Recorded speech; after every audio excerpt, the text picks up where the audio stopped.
Greetings and welcome to the latest edition of the Entheogenic Evolution podcast. As always, I'm your host, Martin, and I'm happy to have you with me today as I am joined by a repeat guest, though in a completely different format and a completely different topic.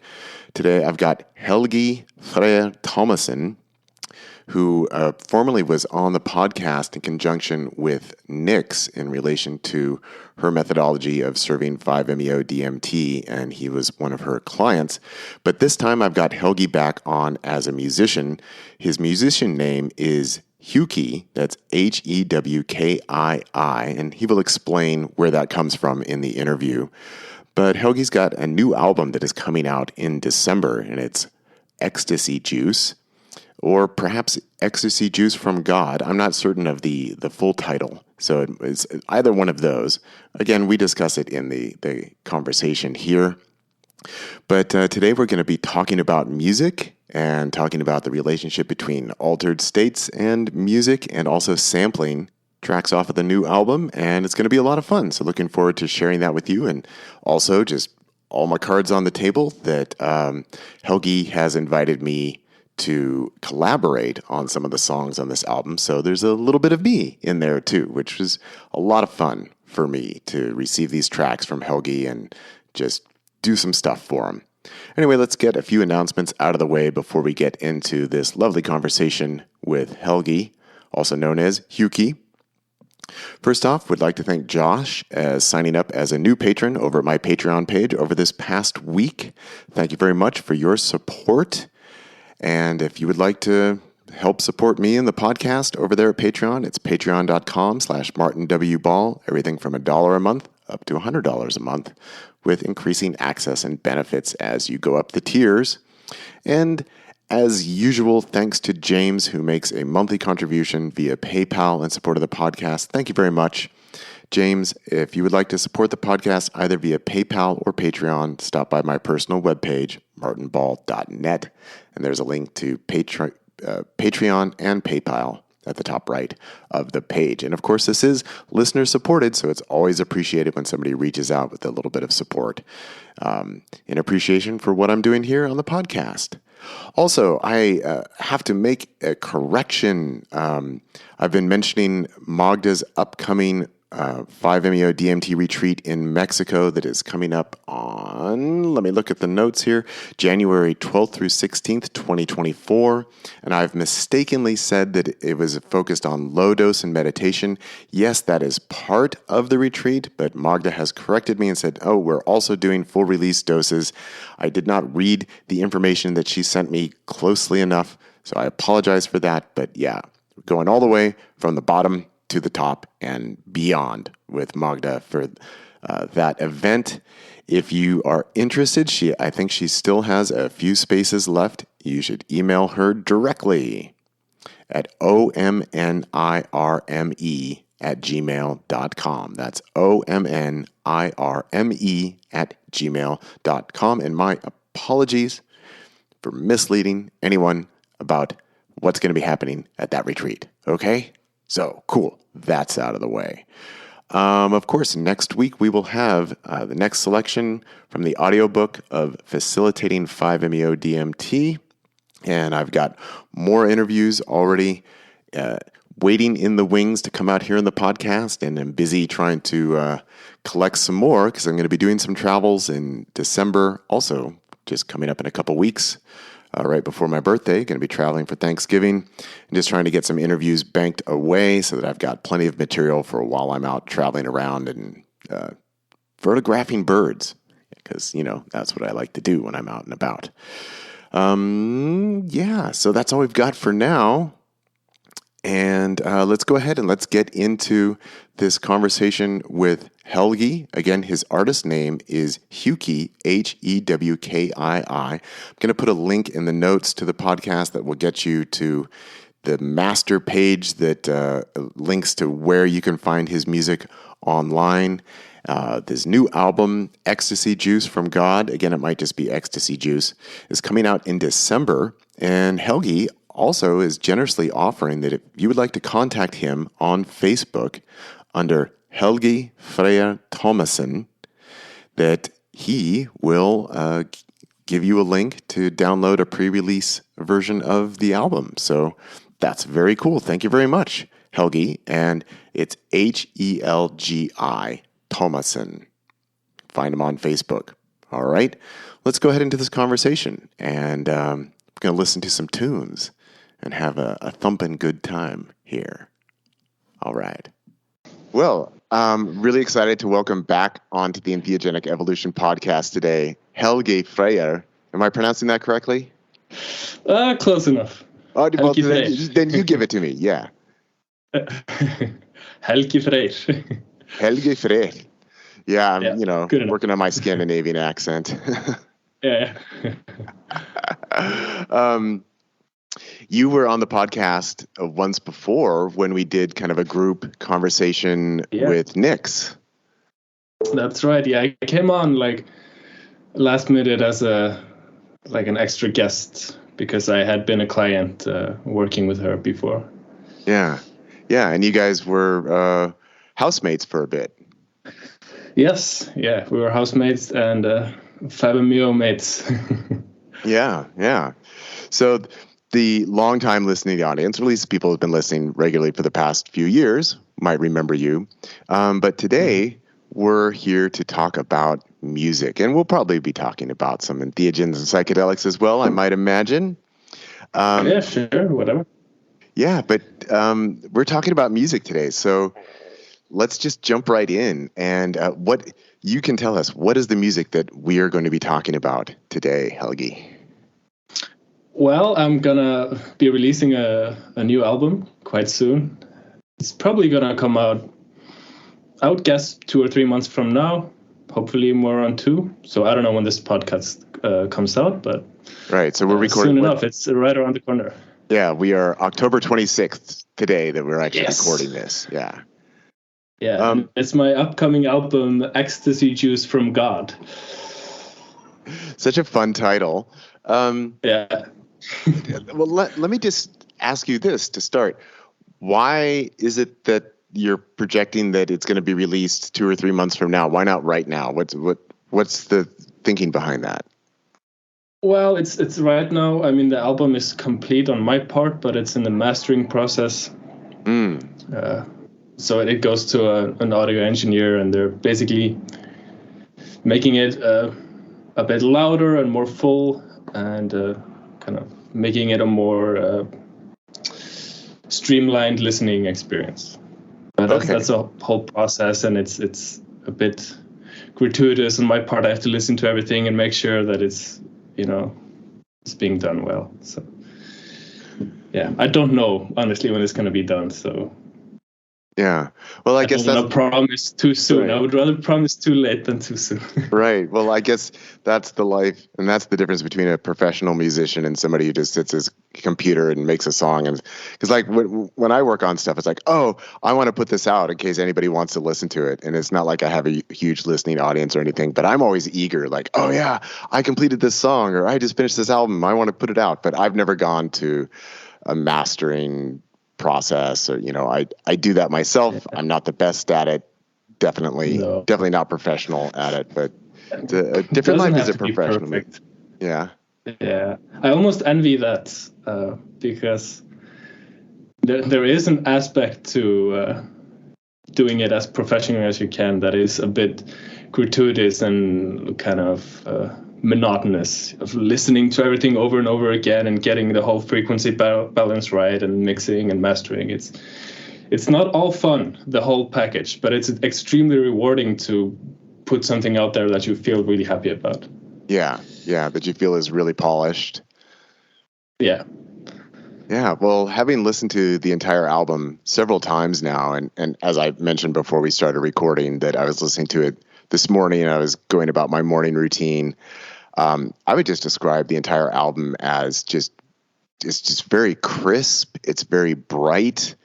It has just some really beautiful melodic aspects to it. It has lots of very powerful swells and rises and falls. And then especially listening to the last song, the Black Hole of Eternal Bliss. There's, that's your 14-minute long track. And there's like parts of that where I'm thinking like, okay, this is the part of the Mushroom Journey where you're like, whoa, shit just got weird. Like when those really quick funny story about okay. A funny story about that track is that I was in the middle of working on that track when I did Fabermeo with Nix. Mm-hmm. So there is a section in the track that comes right out of those experiences. Just a fun little. Yeah. Well, I can feel that when you listen to it, that because it goes through so many different transitions, and it's like, I didn't count, but it seems like it's at least maybe 5 different songs kind of all smashed into one. It really holds together as a cohesive piece, but it definitely dips into like, whoa, we just shifted gears right here. This is something totally different. And then it kind of comes back out. And I'm just really impressed. I'm really impressed with the whole album. I've really enjoyed listening to it. So I just want to read off the titles of the tracks. And are these titles solid, or might they change in the next 2 months? They're solid. Okay. Well, why don't you read them off? Would you like to, or you want me to do it? I can do that. Okay. Well, tell us the titles and then maybe what they're referencing. So just to go through each one, and they don't all have. Sometimes they just reference a certain feeling that I have or that arose out of the song. It's not always super specific, and I don't always write music in a way that I'm trying to convey a specific idea or a feeling. It's usually just snowballs. It starts with a little thing, and it just snowballs out from that, and I have no idea what it's gonna be. And then sometimes just the title comes out of just whatever feeling the song inspires in me. The first track is the title track, Ecstasy Juice from God. And it's a funny title. That was also just something that came out of a feeling from the music. It's very ecstatic and it's very juicy. Yeah. And it has this epicness to it. So that was the name that came, Ecstasy Juice from God. Yeah, I love that one. And I would definitely agree that there's a strong sense of this is an epic track. Yeah. Right. Yeah. And the second track, it just escapes me. The Tryptamine Molecular Express. Interesting. Yeah, I think I heard you use that phrase at some point. And it just stuck with me because I was like, I'm always with my ears open for cool song titles. And that phrase stuck with me, like, oh, that could be really cool for a title. And I felt like it was appropriate for this track. Yeah. Well, I thought that seemed familiar, that from the track that I did with my wife, Down the Wormhole. Yeah, where I have the little spoken bit like, welcome to the Tryptamine Molecular Express. Yeah. So thank you for that reference. I enjoyed that. I loved it when I saw the title. I was like, oh, cool. He used that. Yeah. Should we go into detail about each one, or do you want me just to run through the titles? Let's do the titles right now. Then we're going to go back and we'll get some details. Yeah. So then the next one is called Love Like Sunshine. Mm-hmm. And that comes. There's a little voice spoken bit in there from. There's this old guy on YouTube called John Butler. He's kind of a spiritual teacher, or he has a lot of this kind of old man wisdom. And he had this video called Love Like Sunshine. And I put that in there. So the title came from there. And it's also very bright and summery. Yeah. Which is ironic because it's going to be coming out in the winter, but you can have some winter sunshine, I guess. Yeah, well, you need that in Iceland, I think, right? Yeah. Yeah. All right. And the next one is Heart Mind. And I don't know exactly where that. I think I heard Ram Dass use that, or Alan Watts use that phrase at some point, and I thought it was kind of descriptive of the song because it's probably the most kind of melancholic or heartfelt song on the album. It's yeah. So yeah, I don't have much to say about that title. And also the shortest track on the album.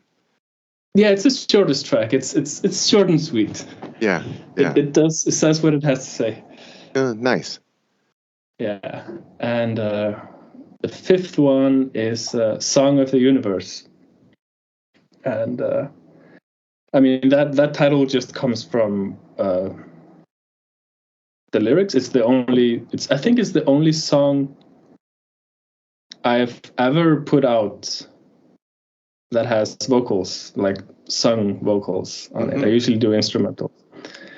And it's funny because I went to ayahuasca ceremony a few years back, and I heard somebody sing this song, and this song stuck with me.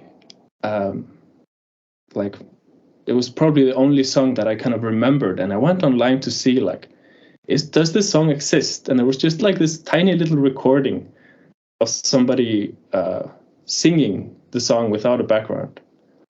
And so I had the idea to turn that into like a full track and get a vocalist, my friend Vala, to come and sing on that one. Nice. So you gave her the lyrics that came from that ayahuasca song? Yeah, or I showed her the little recording that I found online of this woman singing the song. Nice. Yeah. So that was a friend of yours? Yeah. Yes, he's a friend. And the next one is Shiva's Shuffle, which is funny because, I mean, a lot of the songs have a little bit of a spiritual theme to them. And this is the only track on the album which has kind of a swing to it. It has a shuffle to it.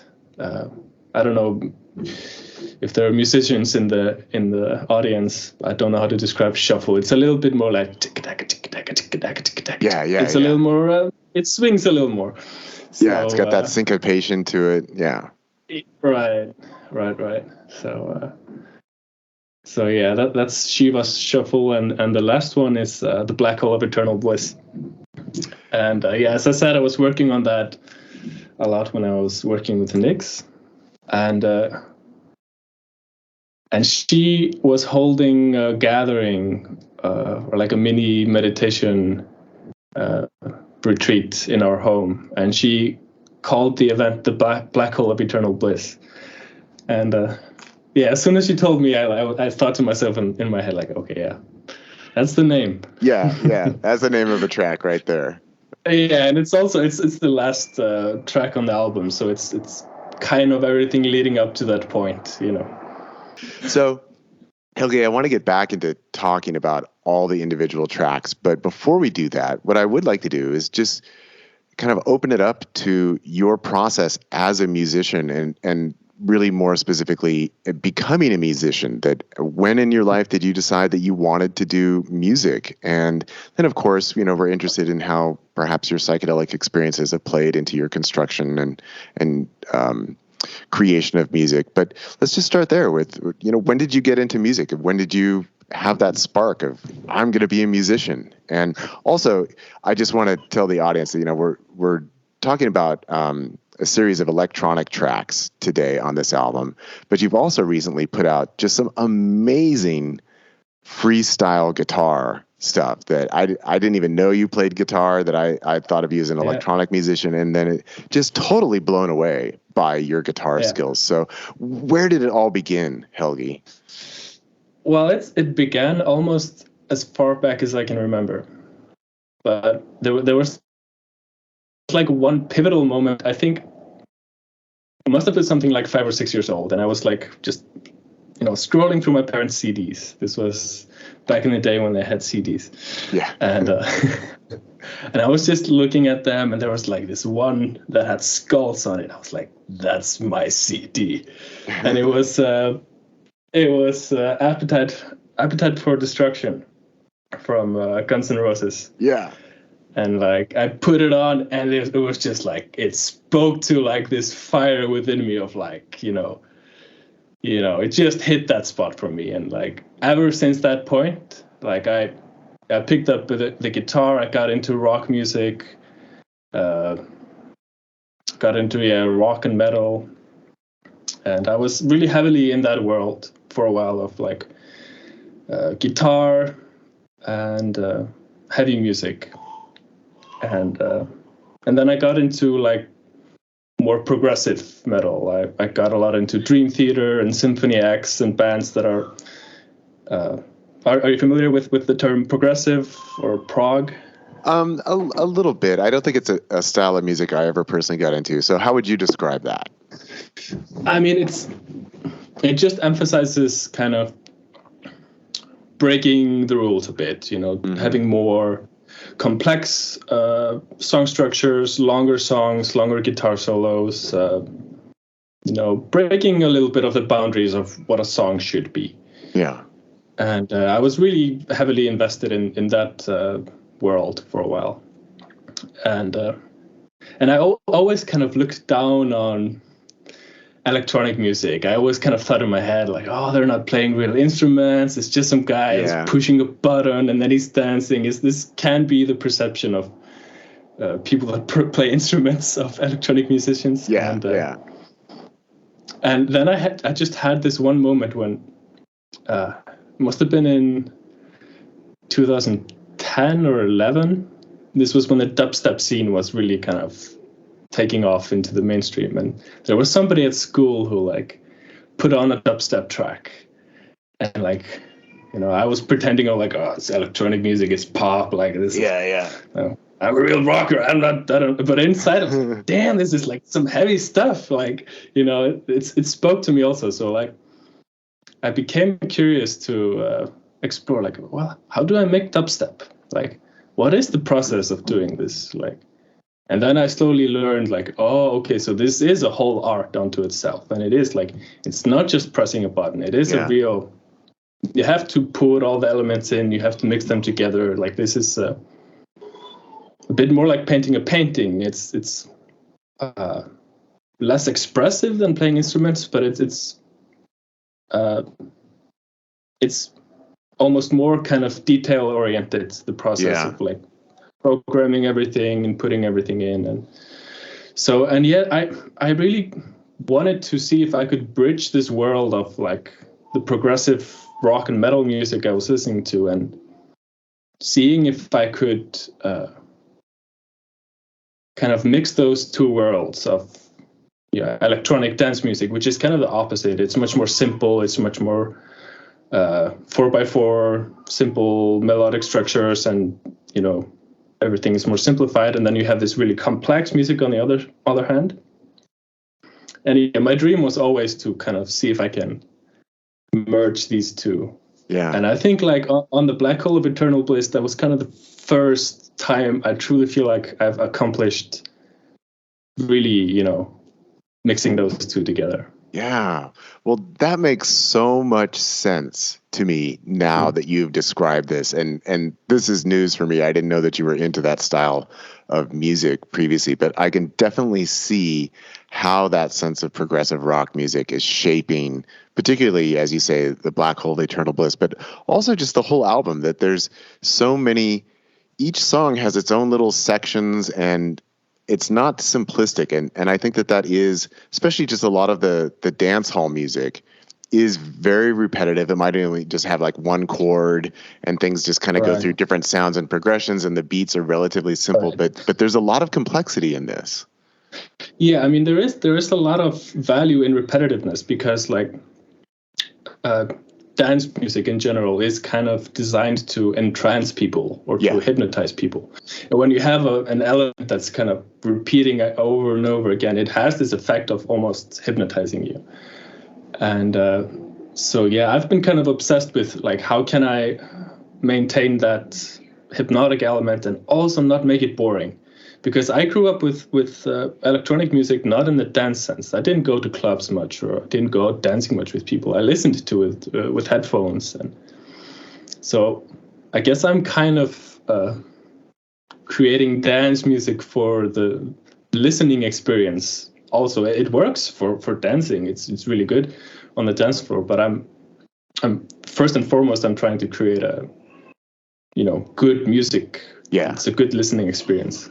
Yeah, and I think also perhaps that progressive rock influence comes through with, again, a lot of dance music, a lot of electronic music has like hooks and things like that, but often there's not a lot of melody that gets used in a lot of electronic music. You get those repetitive bits that goes through, phasers and warps and things like that. But that's one of the things that I really enjoy about this album is that there's so many beautiful melodies that come in, and you have your little hooks too, short melodic expressions, but also just these really soaring, beautiful melodies that come in, and that's something that has always, excited me musically. I like the beautiful melodies. Yeah. Yeah, it has to be musical for me, and it's I want it to be lyrical almost. Yeah. Like I create a lot of instrumental music, and I think for me my favorite music is usually instrumental because it doesn't dictate to me what it's supposed to be. Yeah. It leaves it up to my imagination,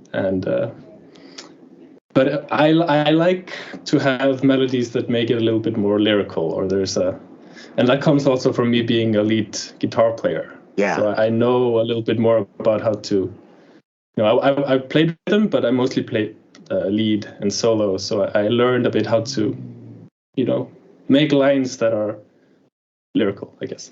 Yeah. Well, your skill there is just exceptional. Again, those videos you were putting out on Facebook of you playing guitar, I was just like, holy shit, like Hewkii can really play the guitar. I mean, as a guitarist, I mostly identify as like a rhythm guitarist personally. Like I've never been the big solo guy, but I was just like, damn, just look at his fingers going. Just listen to that. That guy can really play.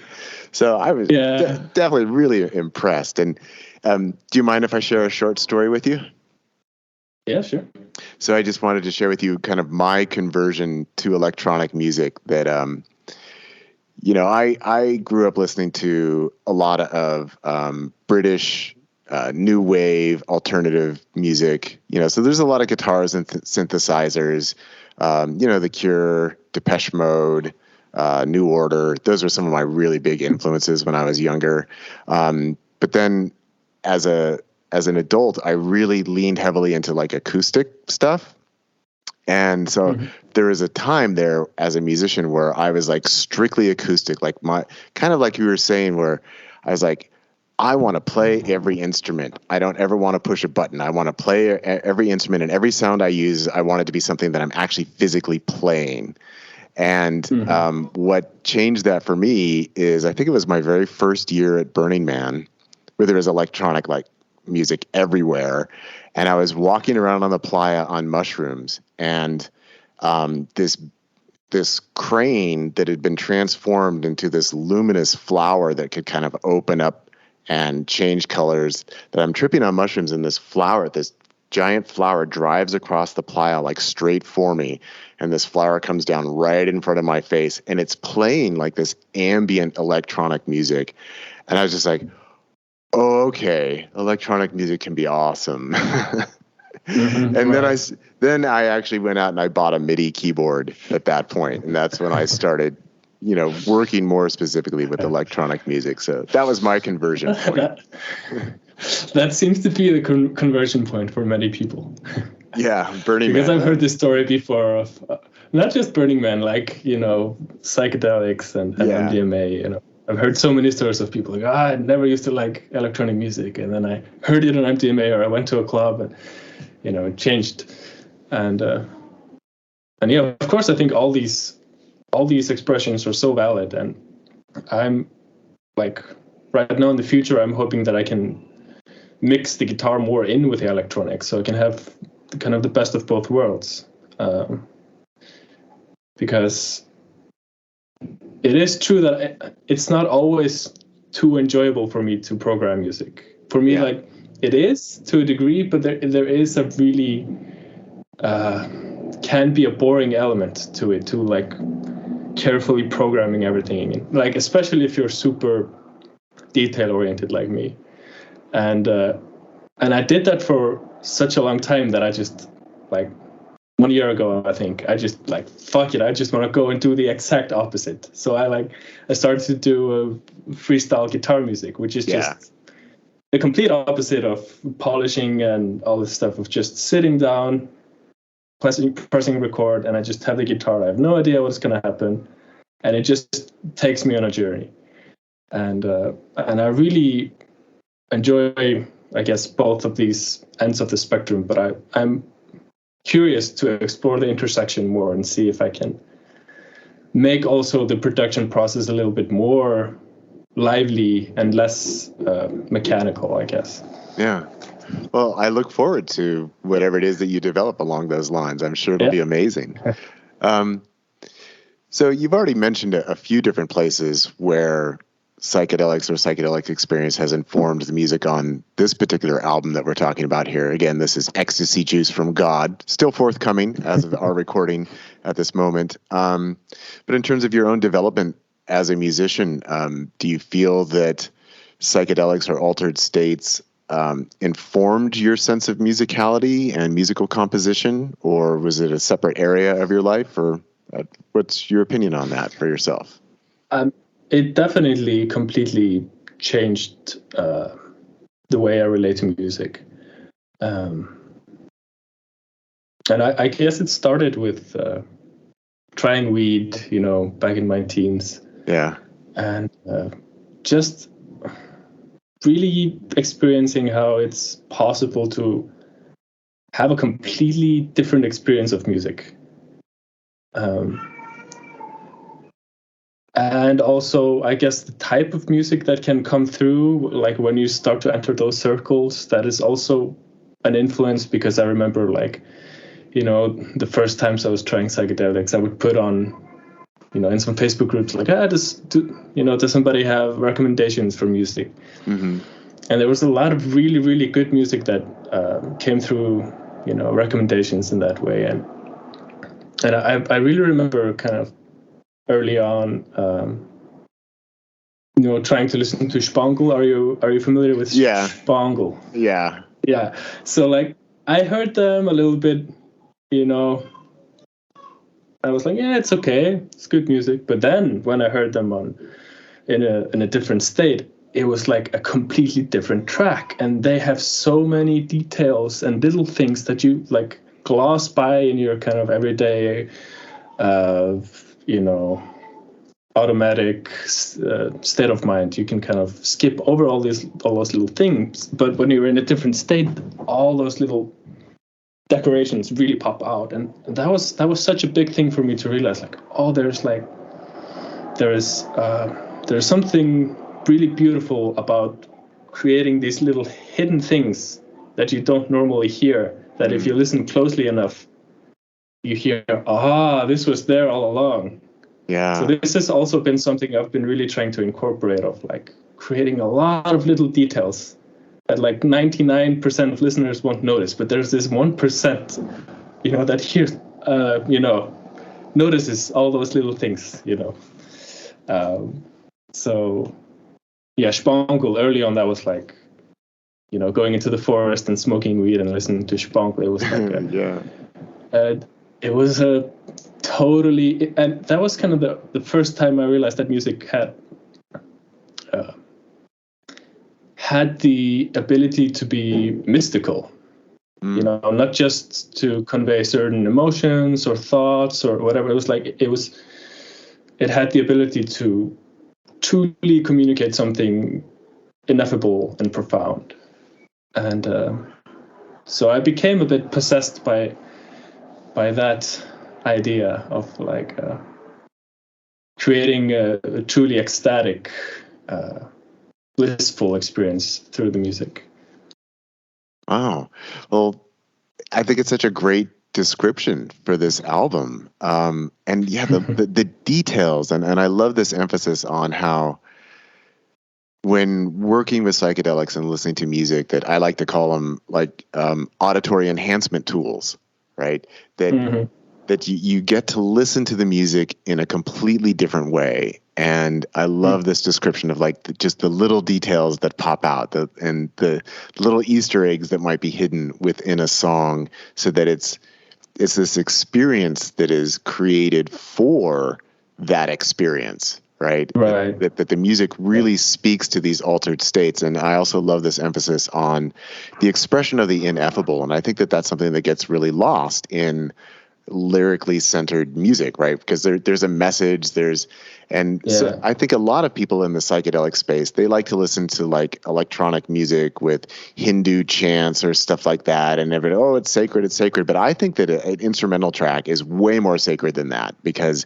it's not identified within a particular tradition or belief system, and as you say, it allows the listener to have their own experience. It's not dictated to them that here's what the sacred message is, that you get to experience it yourself. Exactly, and I definitely think there's like space for all of it, and I'm really excited to explore a little bit more music with vocals, and because I think all these different kinds of expressions are valuable, but there was just something particularly unique and special to me about experiencing music in a way that I feel completely transcendent, or whatever you might say. It's ineffable. Yeah. Now, from the practical side of things, here's a question that the quote unquote drug users get asked: is do you like to get high and make music, or what's your relationship between altered states and the actual construction of the music itself? So, for example, I used to have a friend here in Ashland who made electronic music, and what he would do is he'd sit down and he'd work a little bit on his track, and then he kept his DMT pipe next to his computer, and then he'd smoke a little DMT and he'd play back part of the track and see if he liked it or not. And so that's how he constructed an album. But usually the DMT was the review. It wasn't like, I'm going to smoke DMT and now try and record, because that'd be kind of hard. Right. But he'd do that for constant reviewing throughout the track that he's creating. So I'm just putting that out there as an example. I used to smoke cannabis and make music, and I just don't do it that way anymore. It just isn't. But I used to do that every time. So I'd be high when I'm creating music. But how is that for you? What's your relationship? I mean, I used to do that also. I mean, I don't smoke anymore. Like, cannabis, it stopped working for me, or like it stopped having a positive effect for me. But yeah, when I used to smoke, I used to do it all the time. I used to smoke and produce, and for me, it was generally really good for creativity. But when you get into a little bit more of the psychedelics, for me, it is, but it isn't, because it's hard to engage with the computer. Yeah. And the audio workstation just gets infinitely more complex. I mean, there was one track on the last Hewkii album I released. The album is called The Cosmic Circus, and it's the final track. It's called Oozing Wisdom. And I worked on a lot of that track on acid, on LSD, and it did, inspire a really wacky result, but it almost made me kind of really prone to obsession also, of like, it's such a stimulating process of creating music. It can be a little, I would have probably a much easier time like sitting down and playing a guitar. Yeah, because you're not really engaging with this complex machinery and all these different moving parts. So no, I don't really do that so much anymore. But I used to really enjoy finishing a track and smoking a bit, and listening to the complete thing and being really happy with the result. And yeah, I miss it a bit, but it's. I was just going to say that's more my process these days too, that I'll work on a song during the day, and then, later that night, I'll have some cannabis and sit back and listen to the track a few times, and that'll be my first enjoyment. And then for me also, when I finish an album and I feel like, okay, this collection of songs is now done, then I do like to trip, and then I'll listen to the album like 3-4 times, over the course of several hours, and just really let myself enjoy it that way. And then sometimes see if there's anything that I want to change or anything that feels like, oh, that didn't quite work. Most of the time that doesn't happen at that point, but it has occasionally. Yeah, it can give a little bit of a different perspective, because sometimes we're also too close to the creative process itself that it's we get a bit blinded. Yeah. So, Hewkii, let's go ahead and let's get back into the tracks, and this is the bit where maybe we'll share some little clips from the tracks and whatnot. And this will be my reveal that you asked me to participate in a few of these tracks. And so I've got some little vocal bits, like starting off on Ecstasy Juice from God. And I got to say, like, working with you has just been so much fun, where you just send me a track and then you say, well, could you just say something about like Ecstasy Juice? I love it. It's just like so open-ended. Tell me about that. Yeah, so I mean that particular thing, I guess like our relationship started like a few years back when I was like using a lot of psychedelics, and I was like really going out there, and I was fucking with you a bit on Facebook, I was like, and I was not expecting you to respond when I was like, hey, can you record a voice bit about discovering infinite licorice? Yeah. Then you sent it to me, and I was like, whoa, okay, I was not expecting him to go along with this. So yeah, on this one, it was kind of a continuation of the same. It's kind of a sequel type continuation of Infinite Licorice. It's a track that we did, I don't know, 3-4 years ago. Yeah. And this time it was about Ecstasy Juice. And it opens up the album in a very epic way to really, convey the gravitas of the Ecstasy Juice.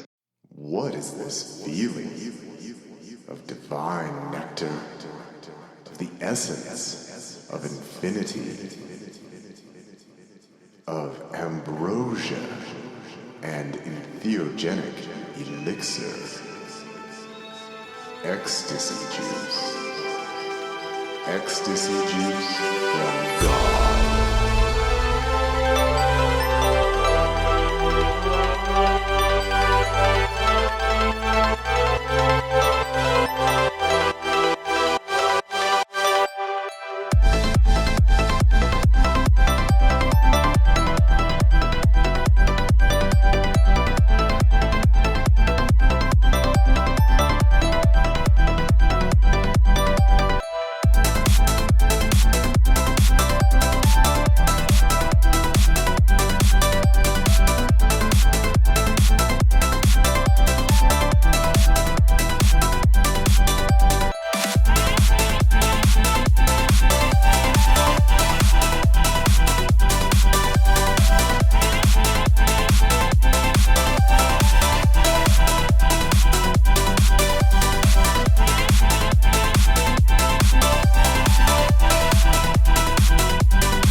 So I got to say, what I loved about your invitation to do something like that, I mean, aside from the fact that the song was all there, and yeah, when you originally contacted me about like Infinite Licorice, is that, a lot of messages I get from people are very serious and very sincere about stuff. And I just kind of love, like, here's this guy in Iceland is like, could you just like say something about Infinite Licorice? I was like, what? Something absurd? That is just so much fun for me. Just the irreverent nature of it. I just loved it. So it was just an absolute pleasure for me to like just do something wacky. And you're like, yeah, can you just make a bunch of those weird noises that you do? And I was like, well, sure, I could do that. Yeah. So, Yeah, exactly. so Ecstasy Juice from God, where did the song start? So you mentioned earlier that a lot of times songs start with just some element and then you build out around from there. So where did this one start? Oh, I'm trying to remember. Yeah, I think it. He wants to speak. Also, Yeah. he has a lot to say. Yeah. I mean, they often start with the chord progression for me. Mm-hmm.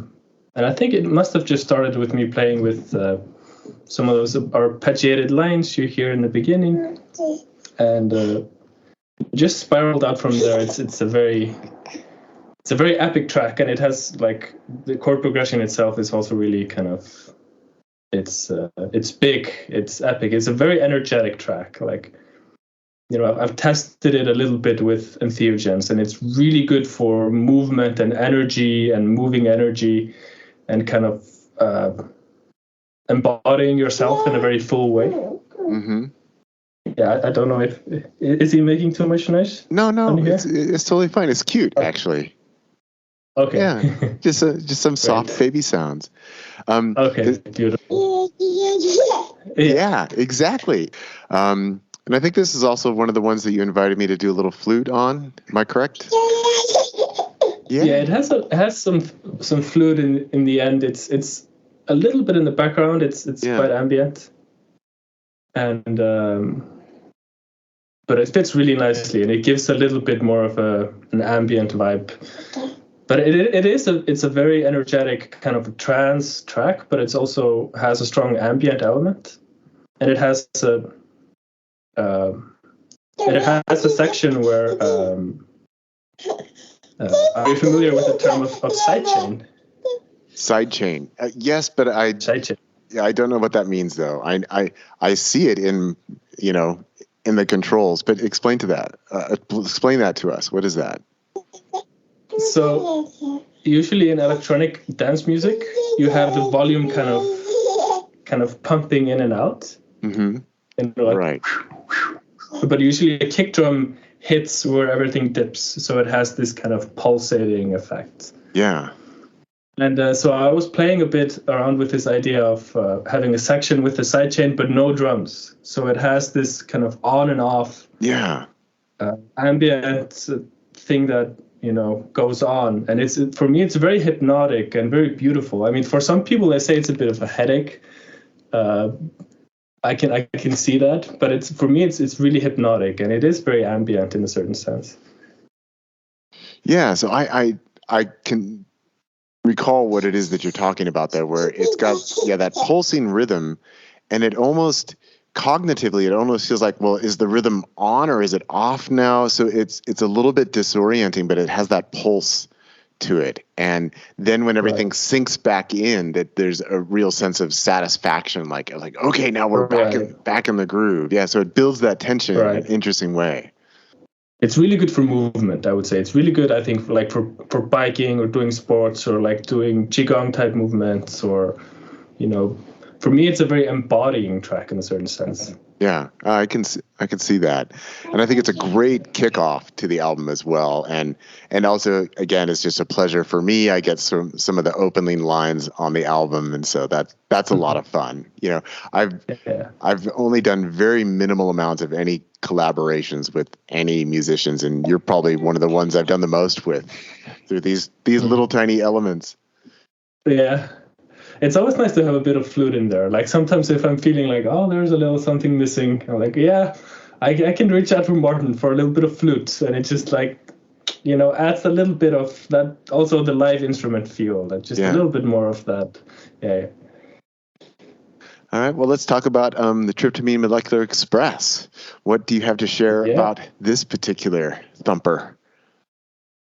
And it is a thumper. That is like the perfect description. It's not too dissimilar from the first track. It's kind of the same tempo, and it's also kind of a trancey type track, but it's not as heavy for me. In the bottom end, it's a little more light, and it's very melodic, and it's really ecstatic. I was playing with some violin elements, and it's one of my favorites. And a lot of people echo the same, that it's one of their favorites from the album, because it's really, really catchy. It has a really catchy synth line, and it has a little bit of flute in there also. It has the repetitiveness also similar to the first track, but it's another energetic one. But it's a little lighter, and it's a little bit more. For me, the word that comes up is green. I don't know why. Maybe that's because the color I had on the project was green, but it's a little bit more bright and light. Yeah, it definitely has a very, very bright quality to it.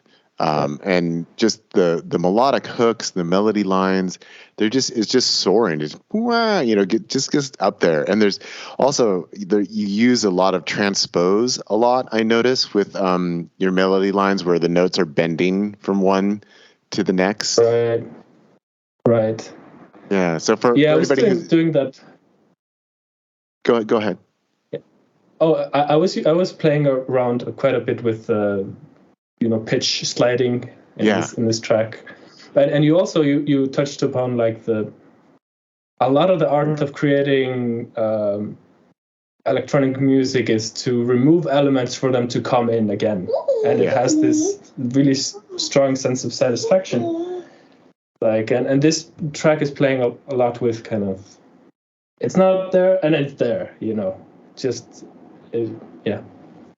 Yeah, and even some of the melody lines are like you get like a little fragment, and then a little later, like, oh well, there's a little bit, versus like a continuous melody line. So you get like these little bits and pieces that kind of come in and out, and I feel that there's a lot of that in this album where things kind of fade out and then something swoops back in.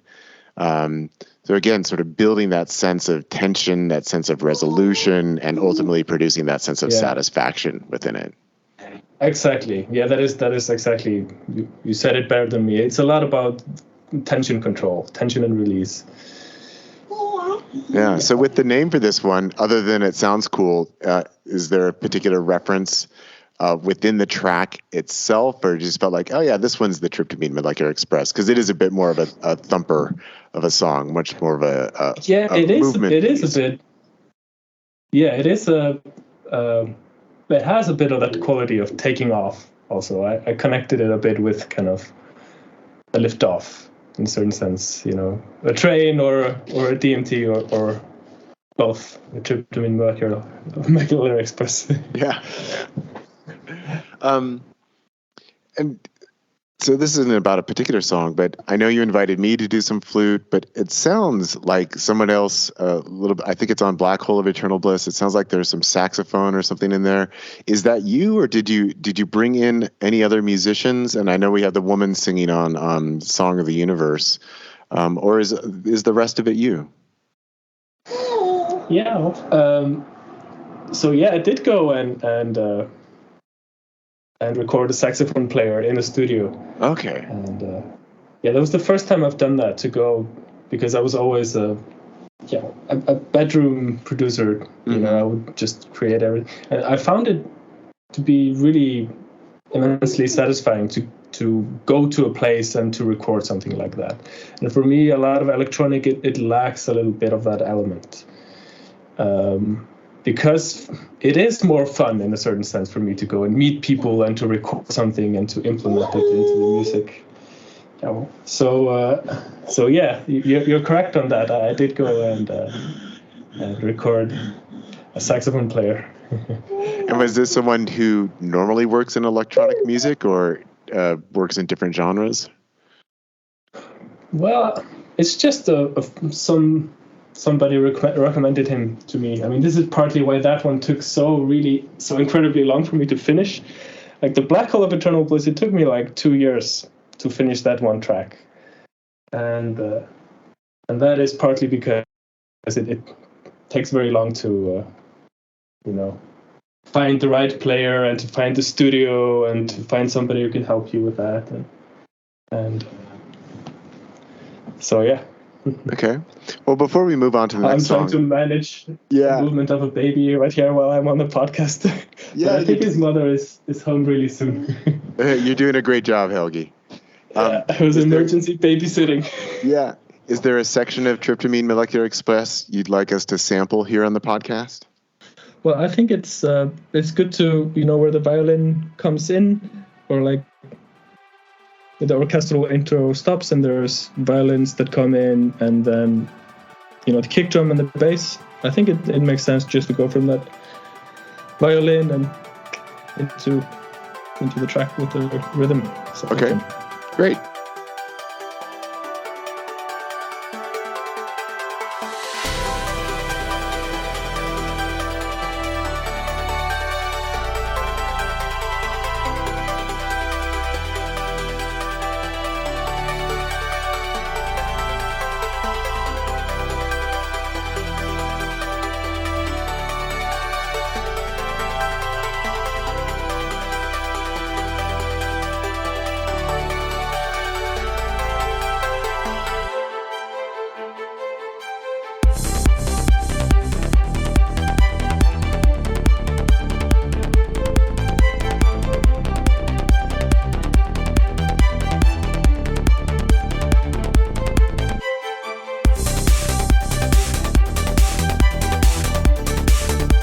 Great. So we had a little bit of the Tryptamine Molecular Express there, and now let's move on to Love Like Sunshine. So where did this one start, if you can recall? I think I was playing around a little bit with organ sounds and creating pulsating chords with the sidechain. Mm-hmm. And yeah, the sound was a bit inspired by deadmau5. Are you familiar with deadmau5? I know the name. I'm not familiar with their music, though. Oh, yeah, he does house music, progressive. I studied that for a while. So this kind of me reaching back to one of the first styles I learned as a music producer, and I was playing around a little bit with organs and synths to create, for me, really kind of satisfying, distorted, pulsating chords, and and some melodic elements. It usually starts with melodic elements and chord progressions.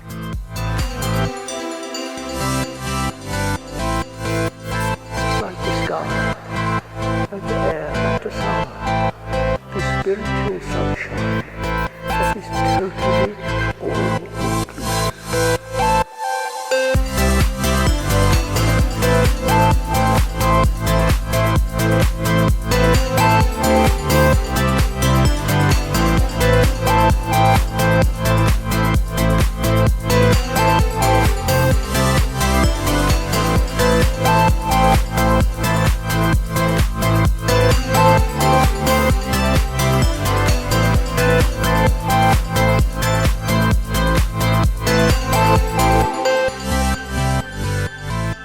On to Heart Mind, the shortest track, 2 minutes and 38 seconds.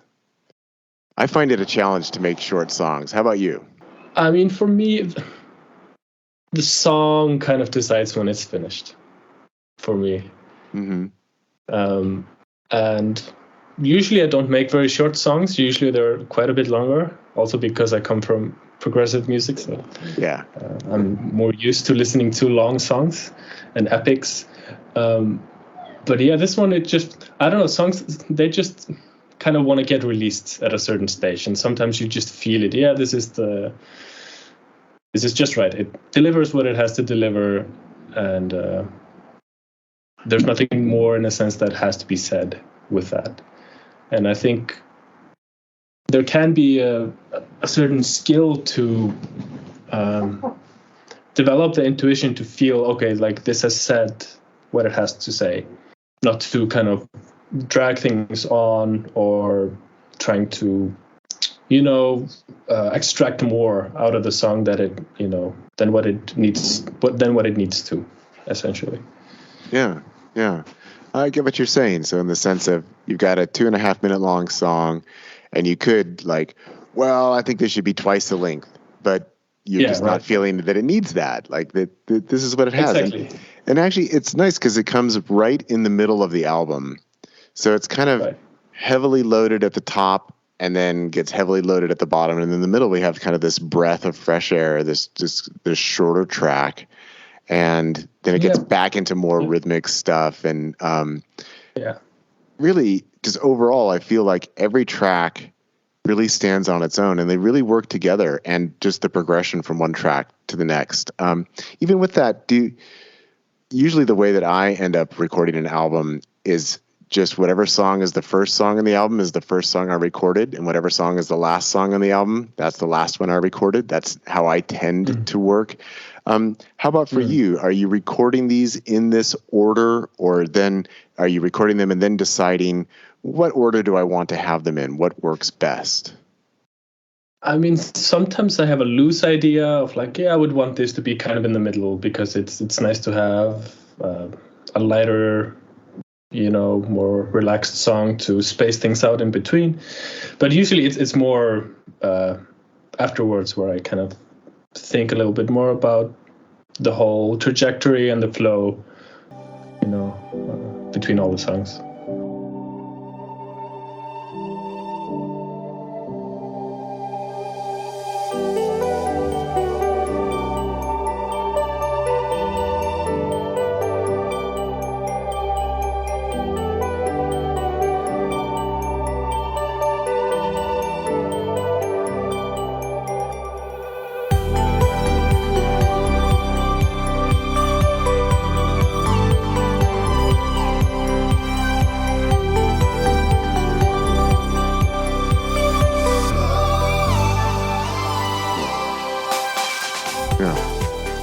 So then after Heartmine, we get this really nice, beautiful vocals coming in, and fairly simplistic lines. I mean, there's not a lot of lyrics. There's just a few lines that are repeated. We are the song of the universe.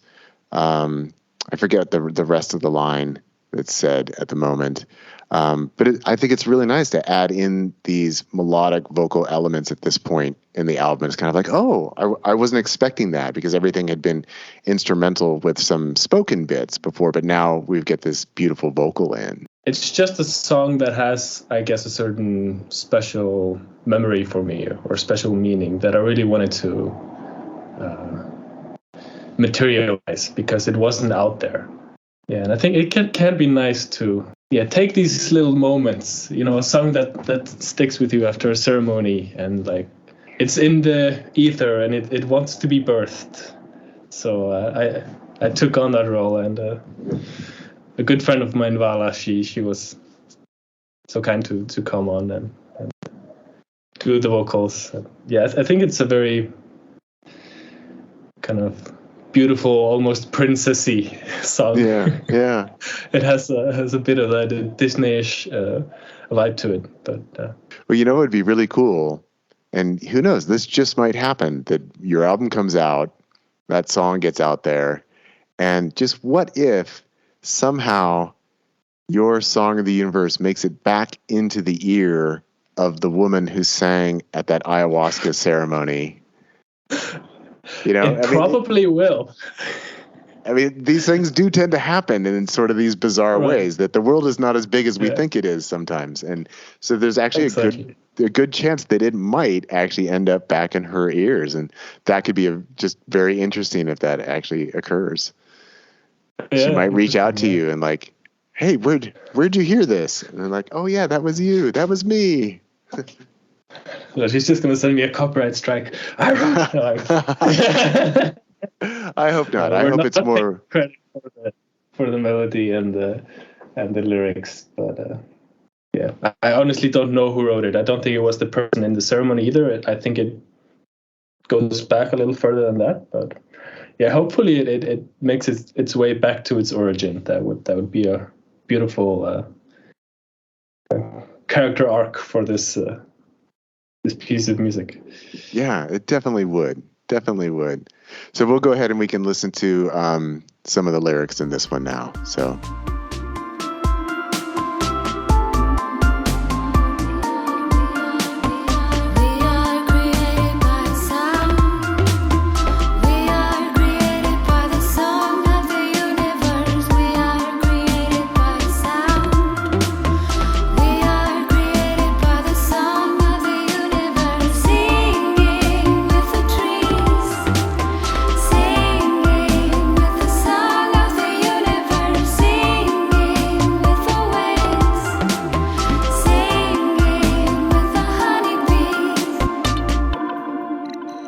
All right, so now let's get into Shiva's Shuffle. So this one probably has the most distinct rhythmic identity that's different from the other tracks. So when we get into Black Hole of Eternal Bliss, we get into some very different rhythms from one section of the song to the next. But yeah, for this one, Shiva's Shuffle, and I think this is the one with like the really cool bass line. Yeah, so it's got that sort of bouncing bass, that boom, boom, boom, boom, boom, ba-doom, ba-doom, boom, boom, boom. So yeah, tell us about this track and Shiva's Shuffle. And of course, Shiva, he's the god that dances the universe into being. He dances a lot, he meditates a lot. He's really into sex, and cannabis is his go-to. Plus everything else, because Shiva, he's into all that stuff. I always told my students in my religious studies classes that Shiva is like the original god of sex, drugs, and rock and roll. Yeah, for sure.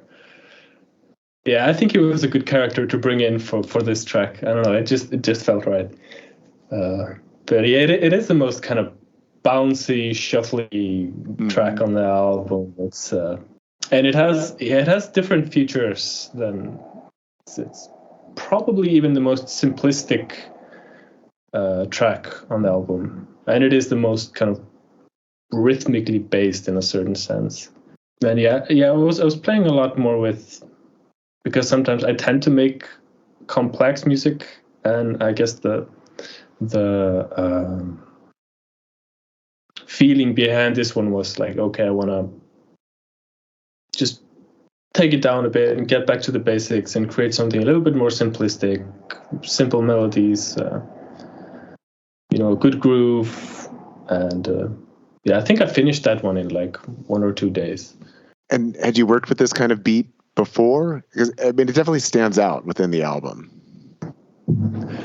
I mean, it's a little bit on the previous album, The Cosmic Circus. I was playing on some parts more with shuffle, and to me that's a nice tool for electronic musicians to have that not everybody is aware of, and it's quite simple to do within the software.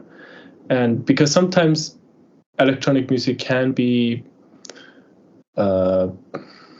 what's the right word? It's too kind of formalized. It's too 4x4, square by square. Yeah. Symmetrical network, which can be great. Like most of the songs on the album have that element, but it can be so nice to switch it up, and it humanizes things a little bit more, also to add a little bit of swing. Mm-hmm. Yeah, it's interesting that you mentioned squares, because what came to mind was like, yeah, it's a little bit more like working with triangles for me, anyway. I don't know. Yeah, it is. No, and symmetrically, it is a little bit more like that. Yeah. Because if you would look at the notes, they would be shaped a little bit more triangularly than if you had just, 4x4. Yeah. Yeah. So where's a good section from this one for us to listen to? What's your favorite part? Well, there's a nice build-up that comes, and then there's a energetic drop release. It's right after the build-up, because you can have kind of the end of the build-up and into the drop. Okay.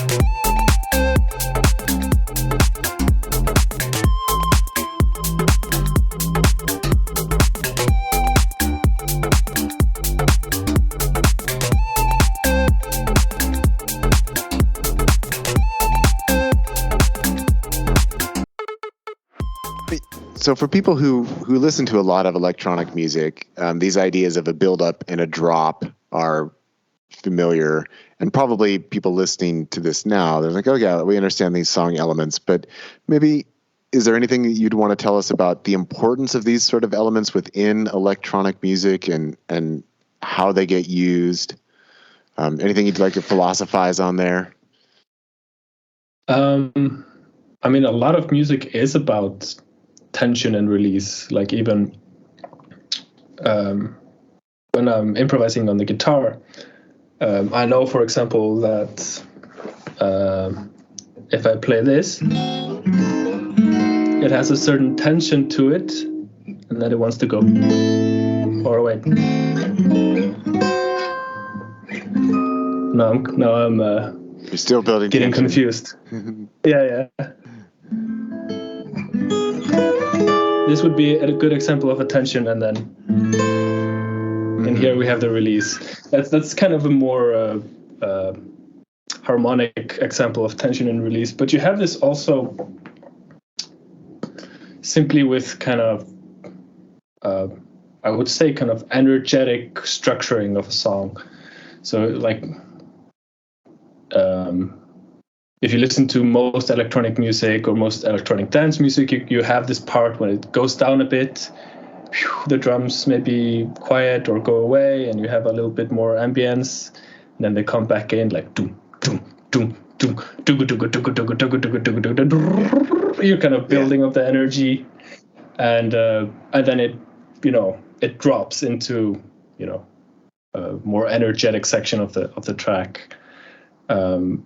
And it is a very fine art of to do it right, because it's very easy, for example, to make a build up that creates a lot of tension and makes you and increases your level of anticipation very strongly, and then you could have a drop that doesn't really live up to that. So it's a really fine polishing process of kind of making sure that all the energetics of the song align.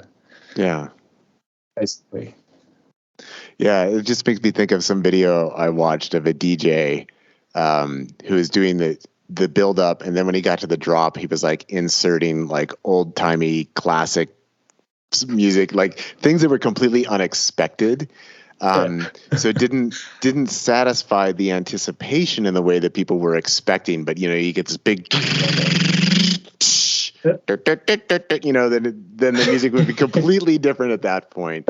That's not what you're going for here, but it's just fun the ways that we can sort of play with this sense of anticipation and expectation, and that so much of music is that interplay between the familiar and then also introducing perhaps unexpected elements to keep it novel. And so that's sort of the fine balance that people are working with.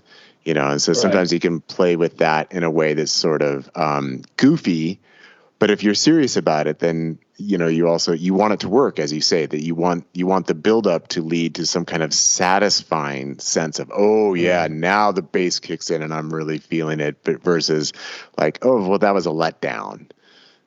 Right, exactly. And this is approached a lot in by, for example, taking away the bass of a track or the lowest frequencies and then bringing them in when the beat drops. There's many different methods and ways to play with this. I use a lot of nature sounds, sometimes like wind, when I'm trying to make the energy of the song rise. I create my own risers that rise in pitch.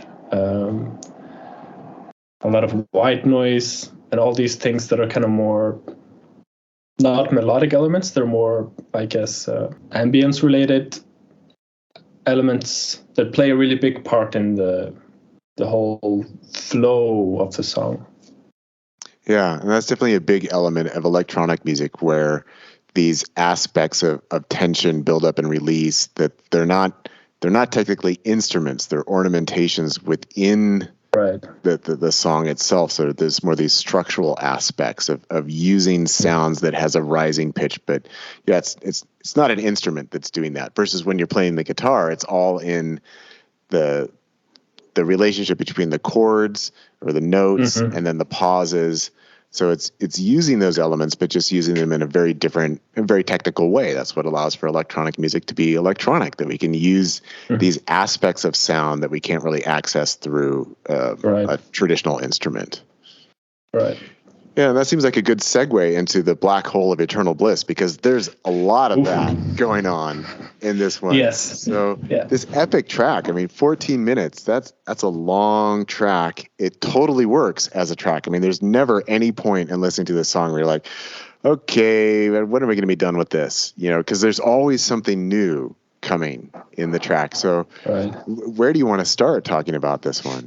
Like, how did this begin? I mean, it began just like I was just playing around with some pads, and in the beginning of the track you hear a bit of ambient intro, and I didn't mention this in my kind of influences with music. I'm a huge fan of ambient music, and that shines through a lot in also what I implement in electronic music.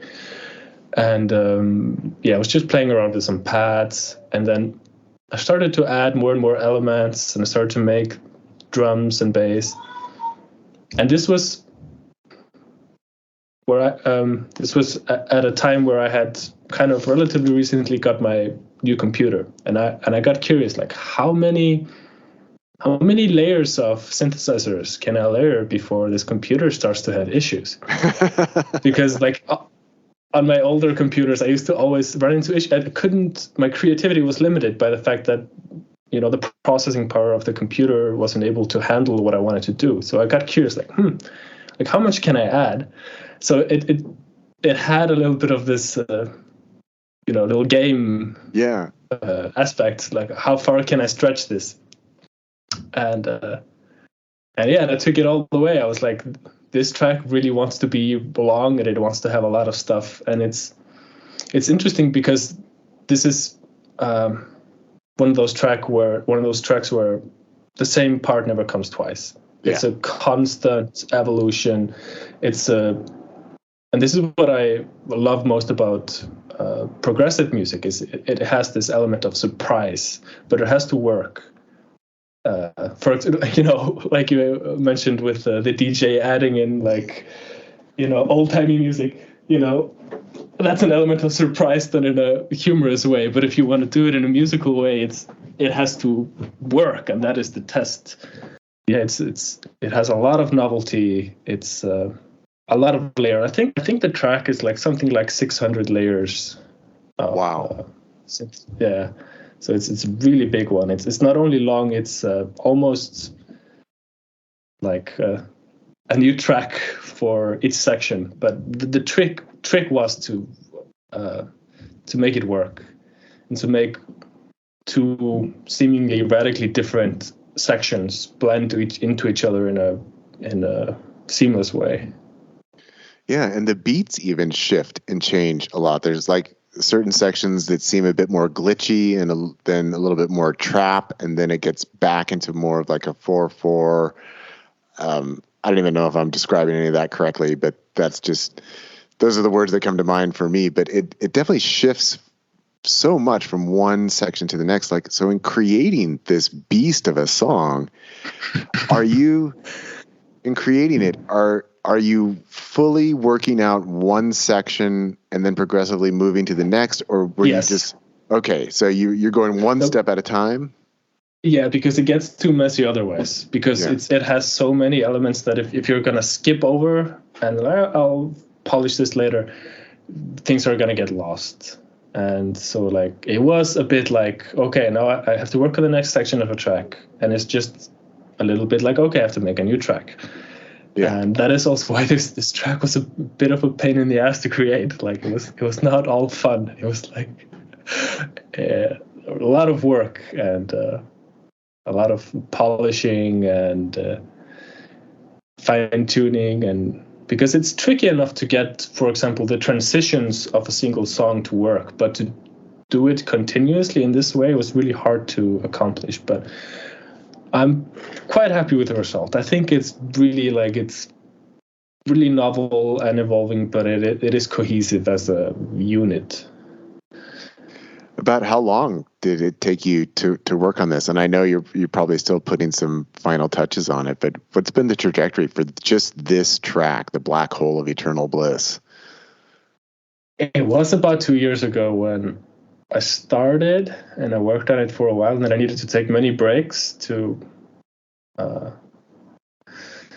because I had worked on it too much, and this is probably the hardest thing about making electronic music, is that you have to hear the thing so many times. Yeah. And it can happen in the middle of the process that you get sick of the thing, but you really want to finish it. So sometimes you're like, okay, like, I have to like ignore my auditory nausea to, to be able to progress with this.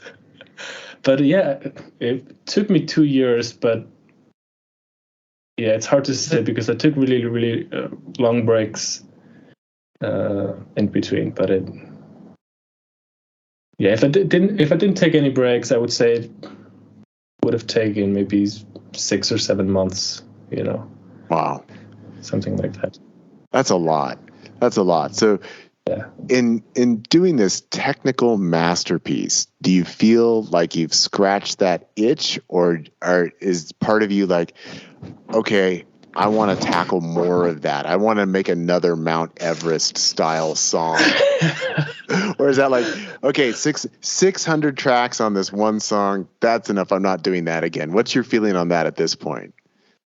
At this point, I'm full. I'm satisfied, but I will probably get the urge again, and maybe I'll approach it in a different way. That's maybe adding more instrumentation, live instrumentation, or something to make the process, a little bit more enjoyable. Because, like, I'll be honest, it was a bit torturous on some levels to work on this, because it's like,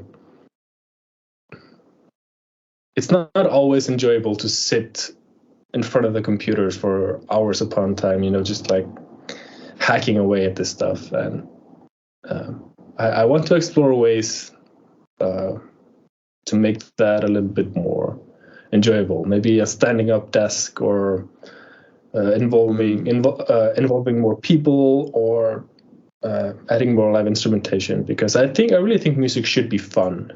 I mean, not all aspects of it are directly fun. There are kind of work type aspects to making music, but like it shouldn't have to. Like, there's this whole romantic idea of like, you need to suffer as an artist. Yeah, you need to transmit pain into this whole romanticism of like you need to suffer for your art. And like, I mean, for sure there is good art that comes out of pain, but I don't think you need to kind of self-inflict pain on yourself in order to fuel your creativity. Yeah.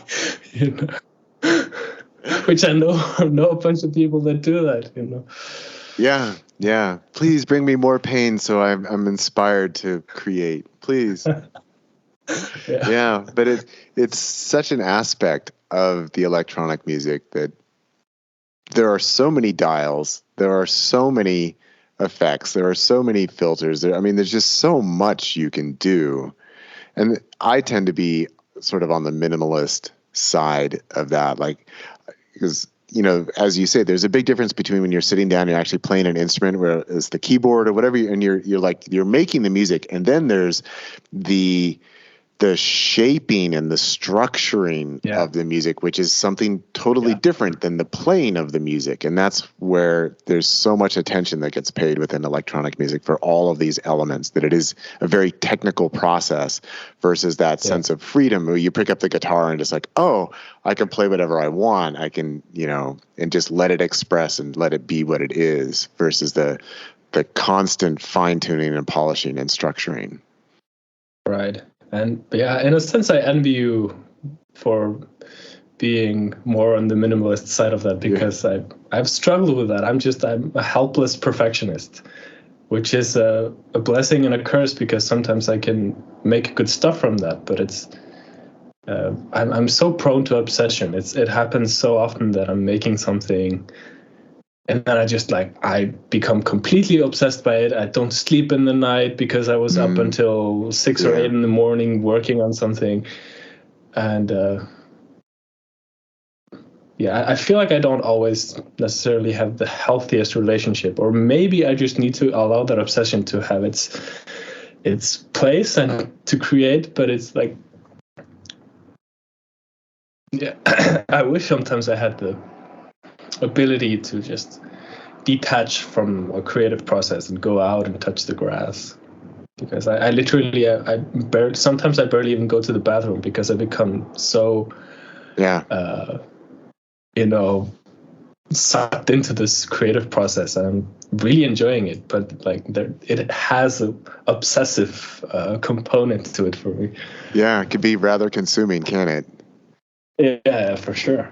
Yeah, and having spoken with other electronic musicians, that I know that that's not unusual for people who really want to produce something that is really stellar, because again, there's so many different ways you can manipulate sounds digitally, on the computer. There's so much you can do.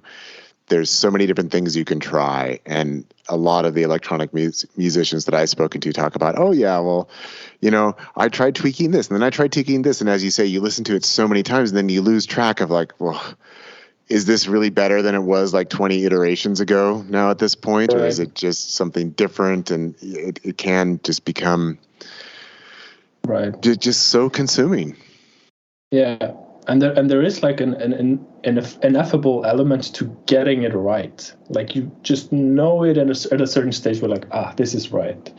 And this is why I think, at least not in the near future, that AI will be able to create music to the same degree, even electronic music, as humans, because there is just this a bit unquantifiable element of getting the parameters in a way that just feels right. Mm-hmm.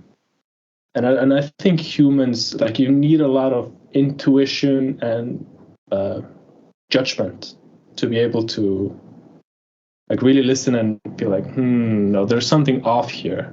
There's something not completely right. And then, sometimes I've worked on a piece for multiple hours, or like worked on a section of a song for multiple hours. So when I realized, well, this is not really serving the song, and just having to delete hours of progress. Yeah. You need a little bit of this kind of ruthless judgment to really get the best result. Yeah, and even that can be hard, like deleting a section of a song because you get attached to it. Like, but I've worked so hard on this. Sure. Like, shouldn't it be there? But well, no, it's just not working. So it's that fine balance between absolute dedication and then also willingness to just drop something, Right. Yeah, your ego can get in the way of just getting really attached to the amount of work you put into something, or needing things to work out in a certain way. And there is a natural humility to this process sometimes, of like, you can't completely dictate, at least not me. I've never been somebody who can sit down and say, well, I'm going to create this type of song and I do it like this and this and this. Like, I cannot dictate a result. Like, for me, the song has to speak to me and reveal to me what it is that it wants. Yeah. In a certain sense. Yeah, I totally get that. And it's a weird phenomenon. And I find that also in writing, like particular in writing creative works, writing novels, where, I might have an idea of where the plot's going to go or what a character is going to do, but then suddenly, no, this character actually needs to do something totally different. And I also take the same approach with music, that I only might loosely start out with an idea of, well, I want to make a song that kind of sounds like this, but then really just letting, like, oh no, this is turning into like a dub track and I never intended for it to be a dub track, or, whatever, that it's working and it's not my idea, but then letting yourself go with the idea and how it's actually presenting.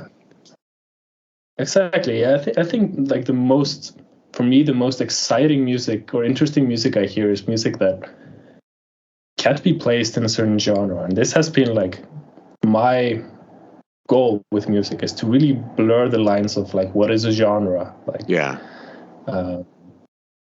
and creating a song that is just completely its own thing. And for me, it's so beautiful. It's like the beauty of invention almost, because you're not relying on these preconceived notions of, well, I'm creating a dubstep track, it needs to be this tempo, it needs to have this kind of bass, and there's a whole formula to it, which is fine if you want to get a specific result. But for me, it's so much more exciting to really have no idea where it's going to snowball, and then it just surprises you. And for me, it's like that is the most enjoyable part of the music, is when you're like, oh, this sounds so good, and like this is just it's new own thing. It's Yeah, well, I definitely think that comes through on the Black Hole of Eternal Bliss. So at this point, we're going to sample just a few different sections. And just for the listeners, just keep in mind, everything we're listening to here is actually coming from the same song, from the same track.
Okay, well, that was obviously very enjoyable to listen to all those tidbits from Black Hole of Eternal Bliss. Now, Hewkii, I'm going to be letting you go in a few minutes here, but previously you had released under the name Hewkii?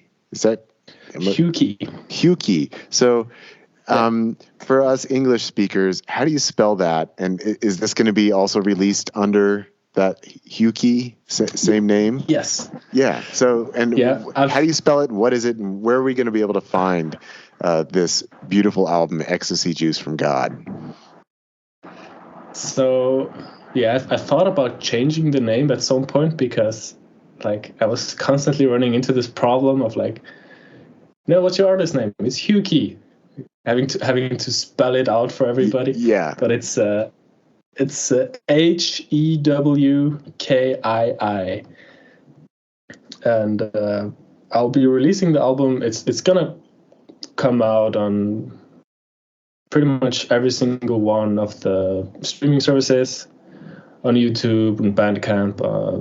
We'll be making a vinyl and a CD. Cool. As well. Yeah. I really like. In the past few months, the past year, we've been releasing more of vinyls and CDs, and for me, it's so. That's what's missing a little bit from kind of the thing from everything being online. It's like being able to hold your own piece of work in your hands. Yeah. Is it has a certain feeling to it, and so yeah, it'll be coming out on all those, and Hewkii. You can Google me or on Spotify. You'll see when it comes out. And does that have a meaning, or where does that come from? Yeah. Oh, it's a funny story, because when I was a little kid, do you remember Lego Bionicles? Yeah. Oh, like I was so obsessed with them as a kid, and they had this movie come out, and it had the Icelandic translation. And there was this one character called Hewkii, but the translator, he said it something like Hewkii, which I heard always as Helgi. So I was like, oh, this character has the same name as me. So I naturally assumed that Hewkii was the English translation of my name, you know? So, and yeah, like at some point in my teens, a friend, you know, he said to me something like, yeah, you should use that name. You should use Hewkii. And so I did. All right. Cool. Yeah. Well, people can look for Ecstasy Juice from God from Hewkii. Hewkii. Yes. One more thing. Also, if like we've not spoken as much about the guitar, but if people wanna check out some of my guitar stuff, I'm using the artist name Colibri, like the bird. But you may need to write the name of my last album, Colibri Divine Flow, and you'll be able to find some freestyle guitar music. Yeah, and a lot of that's available on your Facebook page? Yes. Yeah, so, and that's just under Helgi Freyr. I didn't pronounce Helgi it right. Freyr Thomasson. Helgifreyr. Yeah, and you'll see a guy with a guitar. Yeah. Well, thank you so much for your time today, Helgi. And do you want to play us out with a little guitar here? Yeah. Okay. I'll do a little bit. Yeah.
Awesome. Well, we've been speaking with the obviously multi-talented Helgi Freyr, talking about his new album, Ecstasy Juice from God.